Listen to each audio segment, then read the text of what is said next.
No wonder they didn't invent the internet sooner. It's so much easier to present in real life. Conflict between humans represents the misunderstanding or refusal to empathize with and contextualize someone else's identity with your own. This definition necessitates a rather loose understanding of identity, and the definition can essentially be infinitely debated.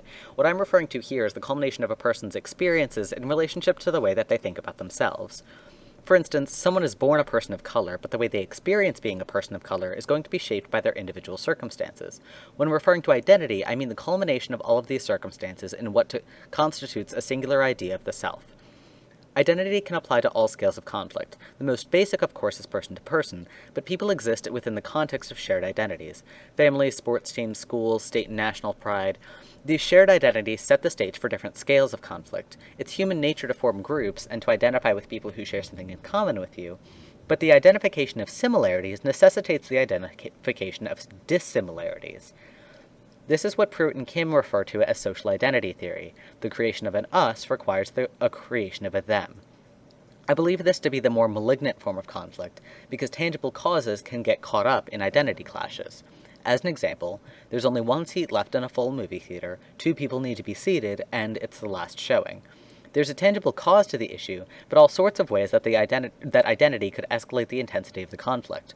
What if one moviegoer has been waiting for years for this movie to come out, and they've been tweeting about it nonstop? Who is this guy to try and deprive them of this movie they've been dying to see? But what if the other person is just as invested? What's the solution here?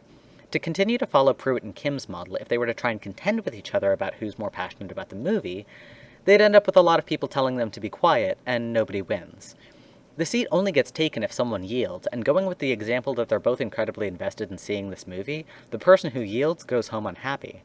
But if they work to recognize the other person's position, and subsequently come to realize that they both tie some aspect of their identity to this movie, they can use that shared interest to unite them, and who knows, maybe even become friends. That doesn't solve the seat problem, and there aren't any more showings, but by finding a common ground, the animosity underlying the issue is eliminated, and the two people are now in a position to start problem solving.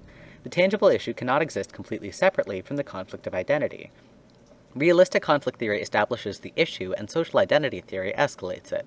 There are essentially infinite ways the situation could be escalated, but all of the solutions require both sides taking the step to empathize with one another. In this presentation, I'd like to explore the relationship of national identity of America as it relates to the identity of individuals and the ways that power structures are shaped by these dynamics. Of course, these concepts apply to every other country, but the American interaction of identity is currently being played out in the largest civil rights movement in modern history, so I'm choosing to focus attention on the U.S. No scale of identity exists in a vacuum, and it becomes complicated by the power dynamics at play in all social orders. The relationship between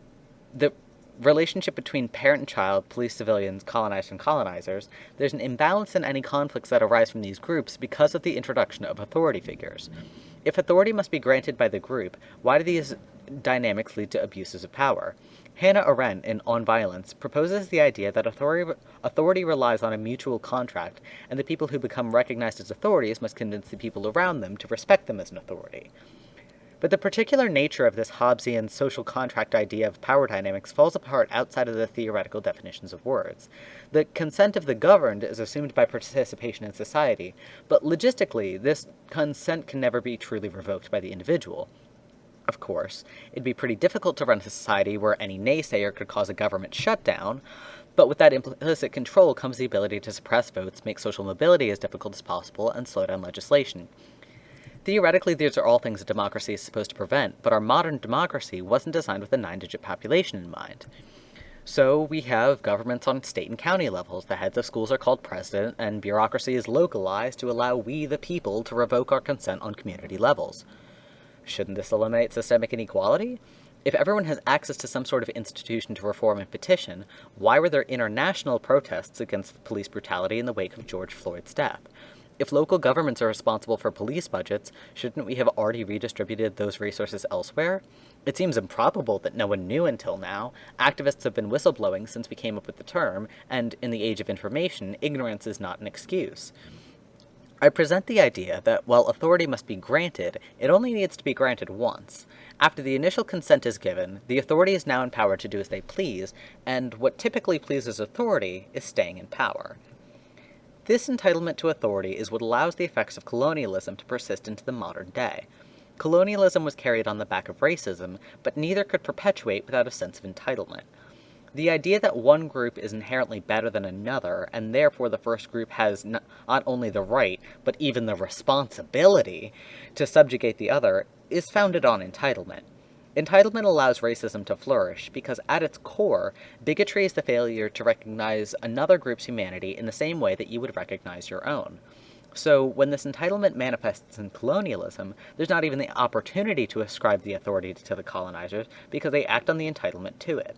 In the absence of any consent of the governed, the authority is free to continue to perpetuate the inequality. Inequality and conflict generally are also perpetuated by the imposition of a conflicting narrative. Our personal narratives are shaped by our identities, the circumstances that exist to make us who we are. So to insist that there's one true narrative is at best a lie, and at worst a tool to discredit the voices of the most vulnerable. There's many individual experiences as there are people, and the intersections of these narratives are what bring us together. The contradictions are what drive us apart. So totalitarian regimes have a special interest in imposing a singular narrative. It allows them to insist that whatever they did to take control was just, or even justified, or even just, because they are now the ones telling the story. This is why censorship is so prevalent under these systems. Outside ideas are dangerous if they contradict the story being told. Imposing a singular narrative and stomping out anyone who says otherwise also obscures the truth from future generations living under that system. Whoever controls the narrative stays in control. America paints itself as the beacon of unalienable rights and absolute freedom, but notice the verbiage. It becomes clear by the day that the rights it swears to protect mean nothing under the law. The land of the free and home of the brave is a narrative that the United States has constructed on the backs of genocide and slavery. The sterilization and oversimplification of Martin Luther King Jr.'s ideas is a recent and topical example. The vast majority of the American public was opposed to, and in many cases violently opposed to, the ideas that Dr. King was suggesting. I'll expand on this later, but peaceful protest only goes so far. Racism and all forms of bigotry are the impositions of narratives. Stereotypes like homeless people are addicts, Mexicans are stealing our jobs, and black kids are criminals, these are all assumptions based on false narratives. Again, there's no singular narrative about any group of people. But it's certainly easier to enact legislation against a monolith than to try and see the nuances of a complicated situation. This is what leads to the creation of systems like broken windows policing, which in itself was called a beautiful narrative. A one-size-fits-all solution to a problem as complex as law enforcement is at best an oversimplification, and in practice a surefire way to incarcerate communities of color. Broken windows policing upholds the narrative that a clean community image is a sign of a good neighborhood, which is an inherently superficial theory. To explore the dynamic that broken windows policing creates, I'd like to look at the issue through the lens of the criminalization of graffiti. Graffiti often gets listed as a symptom of a bad neighborhood, but who decided that public murals done in an incredibly finicky medium are a bad thing? Graffiti is considered vulgar and in poor taste, but whose taste is poor here? Looking through compilations like subway art, the level of execution is more than a few steps above the sorts of things that get written in bathroom stalls, and the visual style is tonally consistent with what the rest of the art world was doing at the time. Pop art and modernism were the name of the game, and graffiti followed the same trend. Art has always been a means of self-expression. It's a way to externalize a narrative and to extend it past yourself. I believe that that's why every human culture has created art. Oftentimes, the only evidence we have left of civilizations are the art they created. Their stories, or narratives, outlasted them. Taking this idea into the context of graffiti culture, it's easy to see why so much of the culture is built on leaving your name somewhere. It's a way not only to exist past yourself, but to show everyone else that you exist. So, if the goal of the authority is to control the narrative that keeps them in control, it seems like a pretty good idea to criminalize graffiti.